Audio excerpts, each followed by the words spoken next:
So first of all, can everybody hear me okay? Everybody, we're good? Okay. So first of all, I want to thank all of you for coming out here today and being part of this process. I'm Scott Brunka. I'm the city manager. I know we have a lot of city council members here. If you guys want to stand up, and Mayor Messer, Councilmember Cope, Councilmember Eggers, Vice Mayor Norris, and Councilmember Lamoureux. And then we also have Katie Phillips, who's kind of our lead consultant, and Shania Kushner as part of the consultant team as well. So we put a lot of work kind of into getting to this point, and we're excited to share what the plans show and get into some of the specifics. But we wanted to kind of just start a little bit with the why. And why did the city initiate this effort to do a master planning process for the fairgrounds? And what I tell folks is this place is part of our community, it's part of our history, but there's also a lot of individual connections with city folks, city residents, with 4-H in general. So this is a photo of Councilmember Harper as a child, who unfortunately she was not able to attend, with her steer project several years ago, as you can probably tell from the photo, a little aged. And the young girl in the bottom, that's my daughter at the Warren County Fair. She spent her summers, third week of July, every year, participating in the Warren County 4-H program and obviously the Warren County Fair. And she's a senior graduating from Ohio State this year. And I like to think that a lot of what makes her such a successful person is what she learned through the 4-H program and through her experiences right here on this property. So it is important to a lot of us. So with that, I know Mayor Messer wants to say a few words as well. I can just talk. Everybody hear me okay? No, we're good. So first I just wanted to welcome you guys. Thanks for taking your time to come out and hear this presentation. And I really wanted to kind of set the stage for what we're doing. Number one, set our expectations for tonight, kind of what we will be talking about, what we won't be talking about, and then what the reality of this evening is. So what we won't be talking about is basically who's going to own this property. And we won't be talking about lease terms, won't be talking about any of the detail stuff of the organization of this property. What we will be going through is the hard work that this committee put in to developing the project that you see behind you. What we want to do is present it to you, and then as we break out into these different sessions, we want you to help us dream about the vision of this property over the next 20, 30, 40 years. This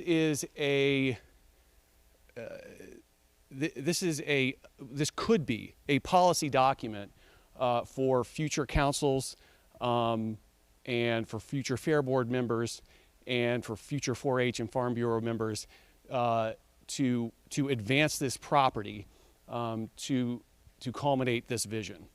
So you guys get to be on the ground level, and I'm just really excited to be able to share this with you and to gather all your ideas and to fold those into what people have been working on for the past 5-6 months. So thank you for coming tonight, and look forward to answering questions and working through this with you. All right, thank you, Mayor. All right, so we're going to get to the next slide, and I'm going to do a little further introduction of myself. So again, I am Katie Phillips. I'm with MS Consultants. I am a project manager. I am a planner. That's my title, planner. But I don't plan events. I plan communities. I plan fairgrounds, neighborhoods. And what I do is really listen to the community and the stakeholders and the committees that tell me what they want for their specific project.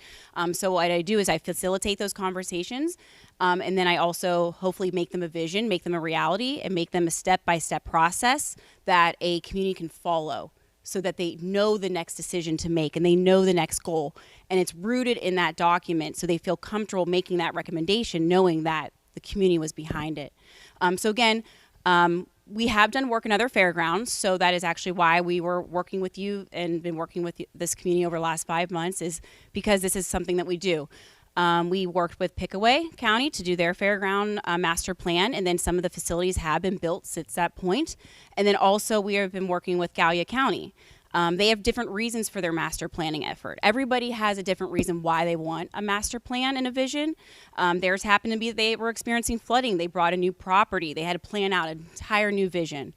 But what I've come to notice is that that vision is always grounded in similar things. So again, we have this on the back screen right now because really at the foundation of your property, even though it can do many things, it has a lot of space. It's really important that the fairgrounds and the week of fair and 4-H is at the forefront of what we're doing. But there can be so many other complementary amenities here, given the space, and that's the thing that we wanted to talk to you about tonight. So again, we're going to talk tonight about what we've done so far. So we talked about that 5-month process. So we're going to go into the detail of what that looked like and bring you along for the ride so you could see how we got here. So that starts with an actual site and building assessment. We had our building systems group, our architects out on site looking at each facility and it's analyzing, hey, what are the needs of this facility? Is it going to need a new roof, a new HVAC? This building right here was looked at. What new things may need in the future. So these, you got to look at those things too, right? We can't just talk about 20 years. What's going to make this, these barns and different shower houses, et cetera, things like that. We then held three stakeholder committee meetings, and we'll talk about those. A lot of times during those processes, we talk about the strengths, weaknesses, opportunities, and threats of the property. So we went into detail about that. We set our goals and objectives for the master plan based on that feedback. And then we do the plans, and you can actually start to see those come to life in the back of the room. But what we need from you tonight is after you kind of see this vision and see what we've got, where we've gotten to today, we need your feedback. We need your comment. So what we would like to do is we'll be talking to you for the next 25 minutes or so. At that point, we're going to kind of break out into the back of the room. And you'll have an opportunity to write comments physically down on paper, and or there's QR codes where you can digitally create comments, because we need record of your comments so we can actually refer to them, because we'd love to hear from you, but once you put it on a piece of paper or put it in digitally, we'll actually have it for record so we can reflect and then adapt and update the master plan. So again, I talked about that stakeholder group. That was the first part, is getting the input from the group. All right, so this is us here at the fire station. We had around, I think, 20 representatives that were invited, and this is what the group looked like. This is what we were told were the people who really know the property and really know, there you go, Schnare. These are the people that were said, hey, we need somebody that's representative of the 4-H youth representative, 4-H leadership, the Ag Society, Fair Board, Harness Horsemen, a resident that lives right next to the fairgrounds, right? What would they think of this? Again, the Lebanon Area Chamber of Commerce, because again, these types of input are what we needed to hear, and it was diverse. We had city council represented. What people wanted to see was diverse, but that's good. And then we try to figure out what are those commonalities. Next slide, Sharon. Thank you. So again, the first committee meeting, we talk about this, and this is extremely important. We let people just rattle off. What are our favorite things? What are we concerned about? And this is really where we start to see what we need to update and what are the things that we want to make sure are in this master plan. There were many more in each of these scenarios. We just wanted to list some of the ones that were very prevalent. So the strengths, family memories, when you think of the fairgrounds, when you think of Fair Week, those are extremely important. We don't want those things to go away. We only want to enhance those memories, right? That it's an asset to the entire community, that it has a strong 4-H program that people feel very strongly and passionately about, as they should. Its proximity to Cincinnati, that's a strength. Its proximity to downtown Lebanon, that's a strength. But however, there's weaknesses on this property that could be potential threats that we want to get in front of. So for example, Some of the buildings don't have restrooms, which makes them not as usable for certain groups of people. We have the lack of greenery. I've heard a lot. You're frying out there when it's Fair Week. It's hot. There's not shade. The parking is very confusing. We don't know where we're parking. We're parking in the middle of the track. Maybe there's not enough parking, and that's extremely important. We try to address that, and we really hope we did and gave some good options and recommendations there. The proximity of the campground, that was a weakness. Hey, we're too far away from where we need to be when it's Fair Week. Ticketing. Are we even getting everybody? Is everybody getting a ticket when they walk in the door? Like, we're losing revenue because people are coming in by car. A lot of fairs, you get ticketed on foot. So things like that. So again, but all those things turn into opportunities. So those are the things that we get excited about. Maybe there's a potential for a horse event that right now the fairgrounds can't accommodate. But with that effort and that vision, maybe that's what it can be one day. A splash pad. Add an amenity here for the whole community that can be used during the summer. These are examples, okay?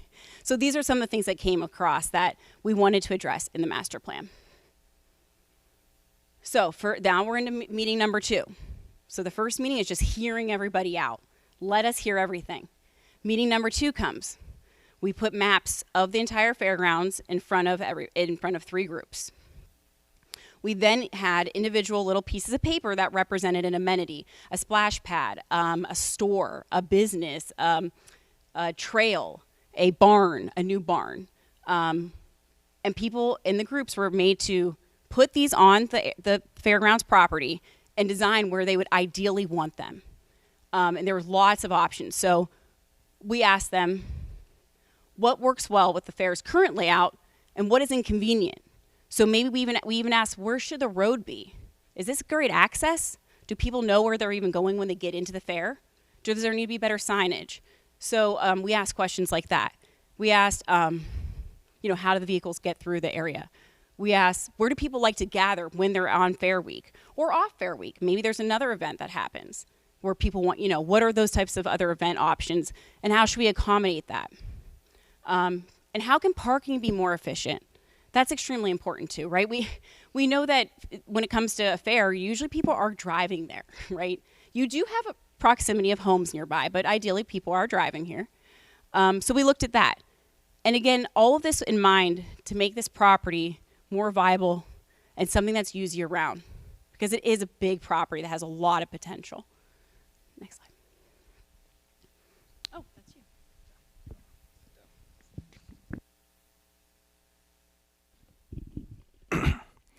All right, so here's an example of what we put together using those stakeholder groups. So the first group looked at creekside recreation in the back half of the fairgrounds property.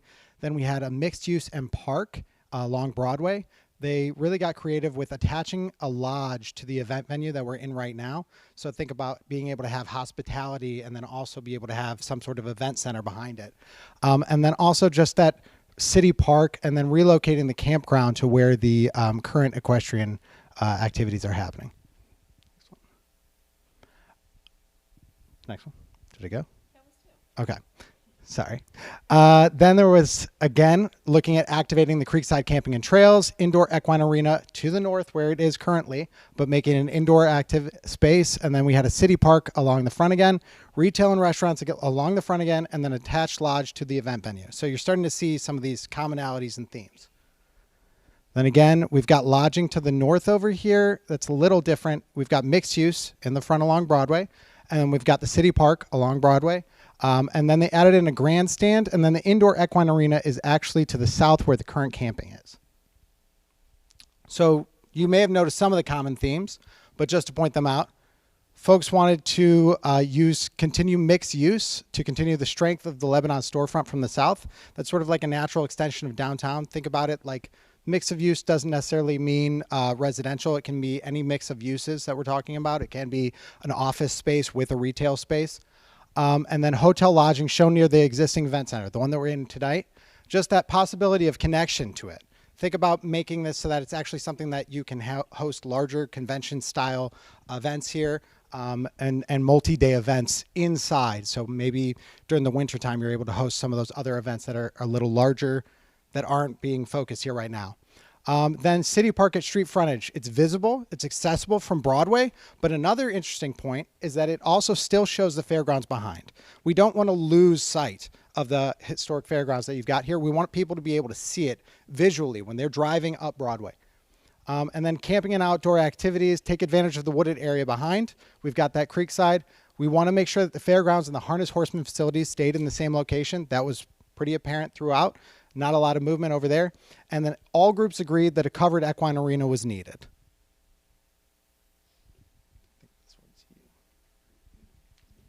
I'll go for it. So just, again, this is really just thinking about those common themes. These are just images to showcase some of the things we were looking at.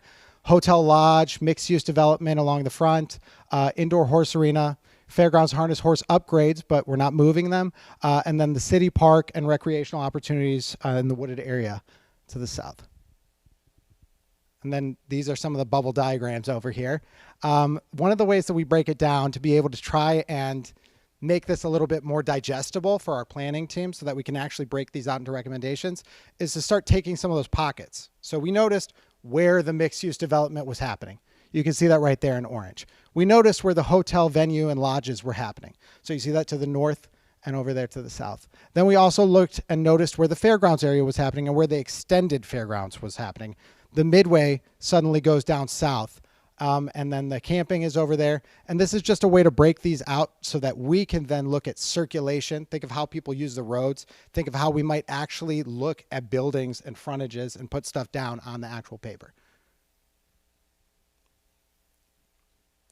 So you're not going to see a ton of differences between these because there was a lot of commonalities between them. You still see that mixed-use development in the front. It's just a little extended farther south. And then we've got an amphitheater in the back that's using the fact that there is an existing grade and you may have folks be able to sit on that hill itself. And then again, we've got the grandstand here was the main difference. And then also thinking of that city park as just your main entrance into the fairgrounds. So these were some of the favorite elements that we took away from each one of those. So campground location, that seemed to be pretty important in that first one. And then we had townhomes on Broadway. That was recommended. That was one of the uses that people could choose to gradually transition into the adjacent single family to the north. So we wanted to make sure that it actually fit within the fabric of Lebanon. And that specific area on Broadway has a lot of single family uses going farther north. So townhomes helped to be able to grade into that mixed use development. So thinking about style, thinking about design, thinking about character, thinking about fit. Then the second one, how do people, cars, and trailers move about the site? That was a really important aspect of what they were looking at. They really showed us some really good ideas. You can see there's 3 different entrances on that one. So they were a little unique in that way. Then thinking about the midway location and scale. They wanted the midway to feel like it was the center of the fair and also a little bigger. Just one of those things that when you see it, you're really like, this is our big event venue. And then thinking of Southwest parking, they got very creative with shared parking opportunities, which helps as you'll see later. And then for the last one, there was the indoor horse arena location located where the current camping is right now.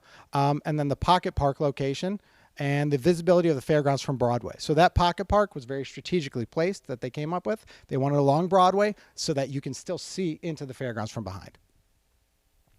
So after this, we put on our planner hats and we thought about what fits well with each other.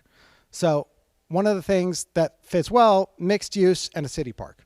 If you have a lot of different uses together, I'm sure you may have a coffee shop, right? That would be a really good use right next to a city park.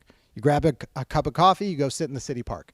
Park, that goes well with single family housing. You may have families. You may want your children to be able to play in that park. Mixed use goes well with a hotel. The second floor could be a boutique hotel. It could be a small scale hotel. But hotels do not go great with harness horse racing. There's lots of dirt. There's lots of dust. There's lots of animals running around. That can be a difficult sell to hospitality industry. Creekside recreation, that's separated by the fair. There's a fence there on our proposed recommendation. So how do we square that? And then daily active use. One of the main things that we came away with from our first conversation with the stakeholder committee meeting was that we wanted to make sure that this was a fairgrounds that can be used year round. So how do we square that with the fact that this is an event venue? It's a place that draws revenue, right? That will be closed off some times of the year. So those were just things that we think about from a planning perspective, which brought us to our two primary alternatives. So alternative one is we move the campground to the northwest corner. The indoor horse arena moves to where the existing campground is. The reason for that being that now the indoor equine arena is actually going to be a part of the fair. It's right there in the center. It's one of those things that if you walk through that thoroughfare, as you'll see in the later slides, it really just fits well, and then it's just a part of the action, and in fact, it can be the mainstay of the action. Alternative two, the campground retains its existing location, and the indoor horse arena is built where the current equine arena is, just with a outdoor covering. Then we now take it and we refine the stakeholder input into one draft master plan. So these were our first two concepts that we came up with, and then we asked folks, which one would you prefer? Out of the preferences, the top one was this one over here in that pinkish red color. Larger campground option. People felt like it would mean more fair week and more off-season revenue. That's something that you can rent year-round. Indoor horse arena and additional barn allow the fairground to host large horse events even during the off-season. So the fact that this is an indoor horse arena, it's protected, it's right next to one of the horse facilities, it just makes it so that it's actually something that you can use regularly, not having to think of a huge large-scale event like the fair, but also one of those smaller horse-related events. And then these were just full site considerations. These are images that are meant to evoke what might be. These are not final say. Mixed use along Broadway. We saw that this came up a lot in all of those different recommendations. That's just something that extends, and we'll talk about that a little bit. But then also thinking of the parking space as something that can also fit in the design. So right now, there's a lot of just asphalt and blacktop over there. And what we were thinking was greening that, making it maybe a beautiful space. There's a lot of different ways that people can make parking spaces that aren't just environmentally friendly, but also beautiful to look at and beautiful to be in. So think about this space as an event place, right? If you want to get, if you have a wedding here or some sort of event, you want to be able to take some pictures by some really nice trees. There are so many different ways that we can greenscape currently hardscape land to help do that. Then consistent wayfinding scheme plus gateways. One of the things that we really looked at was how do you get around when you're in here and how do you feel when you're coming up to it? So that wayfinding and the gateways, we want it to feel like an entrance. We want it to feel like you're entering into the Grand Fair. So we thought about a lot of different ways to figure out where to put those entry spaces. And then wayfinding, once you're in this space, how do you get around?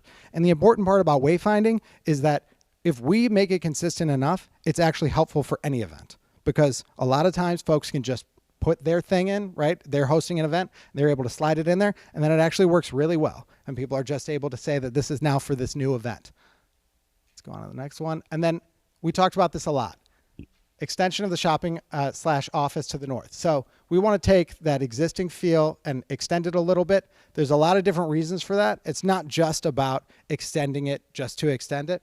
The main reason is really that economic activity so that we can reinvest in the part of the property that you're in right now. If you want to make sure that this is something that's viable, that doesn't have to be solely grant funded or solely, once in a lifetime, bringing a ton of money to the table type of development, you want to make sure that you're able to have that frontage that's very active and that's bringing reuse into this section. It also allows us to have more flexibility in style of development. There are so many different ways that people develop and design mixed-use development. It doesn't have to be apartments on top and a first floor retail. It can be commercial, it can be a restaurant, it can be an office space. There are sometimes urgent cares on the second floor. There's so many different things that go into these spaces that we don't need to think of it as primarily a residential district. Also, one other thing, and I think this was the main reason for us and why it ended up becoming the recommendation for mixed use, is this was common among all stakeholder groups and all of the different conversations that we had, was that they wanted to see mixed use along the front. Okay. All right, I'm back. Okay.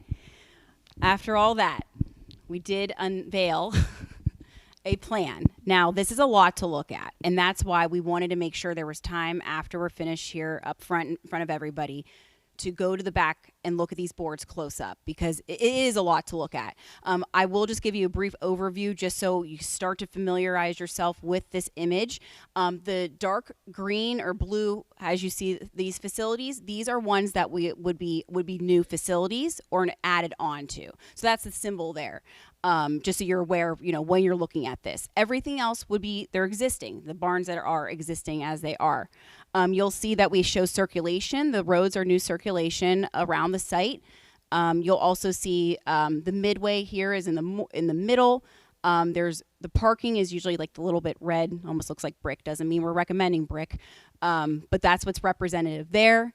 At the top of the track, we actually did recommend a grandstand, a different style of grandstand than maybe we've seen in the past, but maybe something that could be of interest in the future. You can see along Broadway, we have a pocket park. We have showing a splash pad. But again, we understand that it's a lot to look at once, and that's why we wanted you to have your packet in front of you if you wanted to look at that more closely. And again, at the back of the room when we're done. So next slide. We zoomed into a couple of these areas because these are the biggest differences. So again, the campgrounds, we are recommending that they are moved. Again, at this point, that's our recommendation. But again, we need your feedback tonight. So what also we're able to do is accommodate 100 campsites here, and that would be monumental. That would change things. That'd make there more opportunity there for that. We also make sure there's more trailer spaces. And anytime we talk about the roadways and different access points, that's so that trailers can make their way around comfortably. So that was also taken into consideration. Again, in green space with vendor space, you're mixing those different things together so it's more comfortable. We're recommending a new shower house that would be next to the campgrounds, so you're not walking too far. And again, those need improvement, and the community is very aware. I'm sure that everybody would love to see upgraded bathrooms and things like that. So again, and the horse washing area. So again, I'm just zooming into a couple sections here before we go break out into the back. Again, so this is where we're talking about the indoor arena that is symbolized by the building labeled with B. So this is a new facility that's being recommended, again, according to the feedback we've heard to date. So we zoomed in there. We also wanted to show that there's additional parking spaces. Again, your midway. Again, parking, making sure that there's ample amount of that. And also kind of changing up where the entrance is. We all know that we can access the fairgrounds from Broadway, but again, making it more of a grand entrance so that, once you walk into the fair, you're at the fair. And then again, here is a zoomed in image of the mixed use district on Broadway. This is showing basically how this could potentially look. Now, you'll see that these boxes are blank right here. You're just seeing light blue. This is because we want to know if there were to potentially be some development on Broadway, on the fairgrounds, what type of style of development would you like to see there? And that's a question we do have on the boards in the back where we'd just like to ask your opinion of it. And again, if it's none, it's none. That's the answer. But again, we want to leave it blank and get your feedback there. So that's why it's shown like that. And then to the north is where we did show potential townhomes. Now, again, the reason for that is what Sharon mentioned earlier, adjacent to single-family homes to the north, right next door to it. But just, again, a potential idea for that area. And then there is, I'm actually going to show it on the next slide if it's parking. Okay. Okay, and again, so this is a little bit further south than what we were just showing in the last slide. This is that park, we're calling it a pocket park. You have parks in this community. And so we don't really necessarily need to make your fairgrounds into a new park. However, there are certain amenities maybe you don't have at this time, and it's just a way to bring people to this site that maybe they're not utilizing. Some of your members of the community might not utilize the site, but if there was a pocket park or something along Broadway, maybe they would. Maybe it could be a splash pad. Maybe there could be an extension of the track kitchen. Maybe there's a way to embrace that as well, because we all know it's a loved restaurant here, and maybe there's a way to enhance that as well. So those are some of the recommendations in this particular part of the site.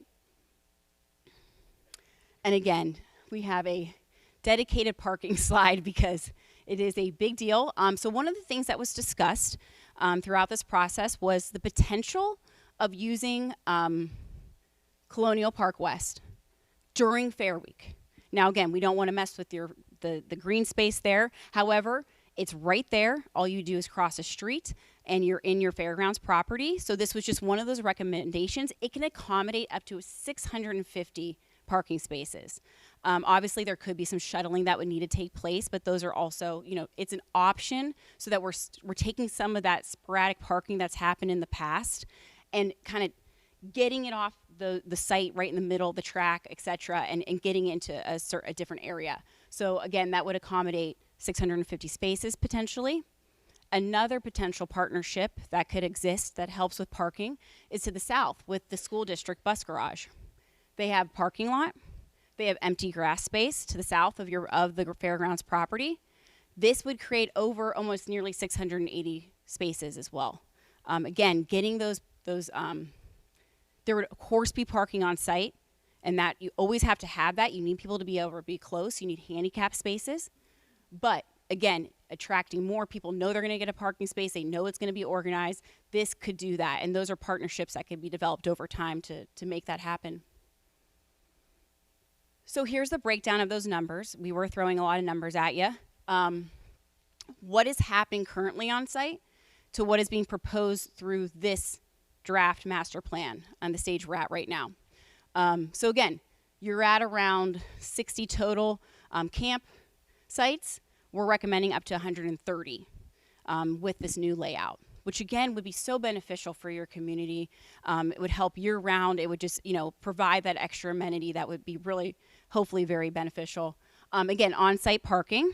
We are recommending, based on what we recommended, you're now able to I thought we had numbers here. The totals, I counted. Oh, they're there, total. A total of 1,880 new parking spots identified within this plan. Do we have to use all of that? I don't know. But again, there's potential and there's possibilities. You're not restricted to just on-site parking in this particular recommendation. And then off-site parking. So we broke it down versus on-site versus off-site for your view. Next one. Okay, that is. Oh, yes. Okay, so will you go back a slide, Schneider, where we can see it? I'm not sure if we can see it in one of our slides. We wanted to make sure that the new police station was shown as part of this. Here we go. So again, we were having our meetings in your fire station, which was wonderful. But we wanted to showcase how the circulation would work in addition to the new police station that's going to be constructed. So that's why you'll also see that on the master plan. And again, that was taken into consideration when circulating through the property and how that they would they'd work together. Is there anything else you want me to say about that? Okay. But yes, we're at the time now where we kind of thank you for listening and letting us get through all those different things and different elements. We would ask now that we are going to break out and go to the back. Again, we have.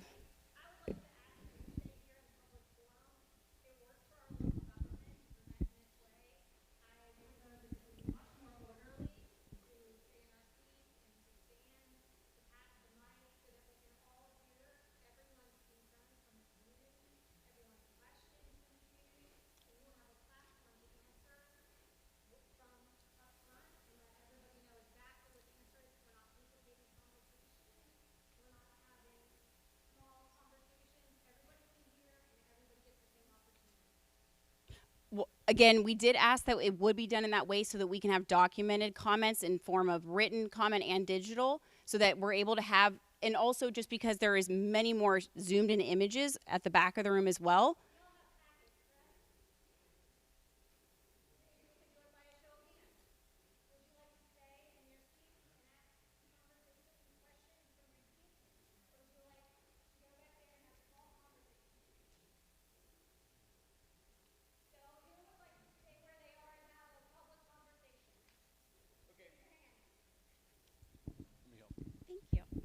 Okay, so we are going to continue as planned, and we're going to have another meeting that we can go over all that information. It is. So you'll be able to talk to all the representatives of the city. We're not going to do that right now. This is not going to be an open forum, and we're not going to pass the mic around. So we can go ahead and break out into our breakout sections, and I look forward to talking to everybody.